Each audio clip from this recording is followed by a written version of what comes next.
ஆன்மீக நண்பர்கள் அனைவருக்கும் அன்பு கலந்த வணக்கங்கள். இன்றைக்கு நாங்கள் ஆன்மீகம் சம்பந்தமான பதிவில் 50 ஆண்டுகளுக்கு பிறகு சந்திர கிரகணத்தில் சனி வக்ரம், அதாவது உச்சத்திற்கு செல்லும் 3 ராசிகள் அடிக்க போகிற ஜாக்பாட் என்ன ராசின்னு சொல்லி பார்க்கலாமா வாங்க. ஜோதிடத்தின் படி சனி நீதி பகவானாக அறியப்படுகிறார். சனியின் எந்த மாற்றமும் 12 ராசிகளையும் நேரடியாக பாதிக்கும்.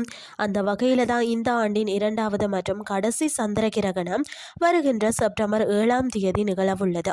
இந்த அரிய வானியல் நிகழ்வு நடைபெறும் வேளையில தான் சந்திரன் கும்ப ராசியில சஞ்சரிக்கிறார். கும்ப ராசியின் அதிபதியாக இருப்பவர் சனி பகவான். இந்த சந்திர கிரகத்தின் போது சனி பகவான் வக்ர நிலையில இருப்பதுடன் மீன ராசியிலையும் வக்ரமாக சஞ்சரிக்கிறார். இந்த கிரக அமைப்பு ஜோதிட ரீதியாக பார்த்தீங்கன்னா முக்கியத்துவம் வாய்ந்ததாக கருதப்படுகிறது. குறிப்பாக சுமார் 50 ஆண்டுகளுக்கு பின்னர் சந்திர கிரகண நாளில் சனி பகவான் வக்ர நிலையில இருப்பதால் சில ராசிகளுக்கு எதிர்பாராத அதிர்ஷ்டமும் வாழ்க்கையில் பல்வேறு முன்னேற்றங்களும் கிடைக்கக்கூடும் என ஜோதிடத்தில் கூறுகிறது. எந்தெந்த ராசிகள் அப்படின்னு சொல்லி வாங்க இப்போ பார்க்கலாம். ஃபர்ஸ்ட் மிதுனம். சந்திர கிரகணத்தின் போது சனி வக்ர நிலையில் இருக்கிறதால மிதுன ராசிக்காரர்கள் வேலை மற்றது வணிகத்தில் நல்ல முன்னேற்றத்தை காண வாய்ப்பு இருக்கிறது. அது மட்டும் இல்லாமல் உங்கள் படைப்பாற்றலும் தலைமைத்துவ திறன்களும் அதிகரிக்கும். அது மட்டும் இல்லாமல் பணியிடத்தில் உங்கள் செயல்திறன் பாராட்டப்படுவதுடன் புதிய பொறுப்புகள் அல்லது பதவி உயர்வுகளுக்கான வாய்ப்புகளும் உங்களுக்கு கிடைக்கலாம்.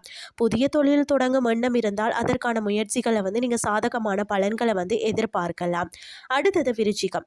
சந்திர கிரகணத்தின் போது சனி வக்ர நிலையில் இருப்பதால் தான் விருச்சிக ராசிக்காரர்களுக்கு குழந்தைகள் தொடர்பான நல்ல செய்திகள் கிடைக்கும். குடும்பத்தினருடன் மகிழ்ச்சியான ஒரு நேரத்தை செலவிடும் வாய்ப்பும் அமையும். அது மட்டுமில்லாமல் உங்களின் படைப்பாற்றலை வெளிப்படுத்துவதற்கான புதிய வாய்ப்புகள் கிடைக்கும். வாழ்க்கையில் ஒவ்வொரு தருணத்தையும் மகிழ்ச்சியுடன் அனுபவிப்பீர்கள். நீண்ட நாட்களாக நிலுவையில் இருந்த பணிகள் வெற்றிகரமாக முடிவடையும். எதிர்பாராத வகையில் திடீர் பணவரவு அல்லது நிதி நன்மைகள் கிடைக்கவும் வாய்ப்பிருக்கிறதா. அடுத்தது பார்த்தீங்கன்னு சொன்னால் மீனம். சந்திர கிரகணத்தின் போது சனி வக்ர நிலையில் இருக்கிறதால மீன ராசிகளுக்கு சமூகத்தில் மதிப்பும் மரியாதையும் அதிகரிக்கும். உங்கள் செல்வாக்கு உயர வாய்ப்பு இருக்கிறதா.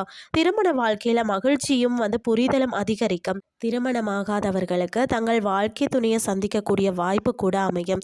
ஏற்கனவே காதல் உறவுல இருந்தீங்கன்னு சொன்னா அந்த உறவு மேலும் ஆழமடையுமா. கூட்டு தொழில ஈடுபட்டிருக்கிறவங்களுக்கு நிதி நிலையில நல்ல முன்னேற்றம் உண்டாகும்.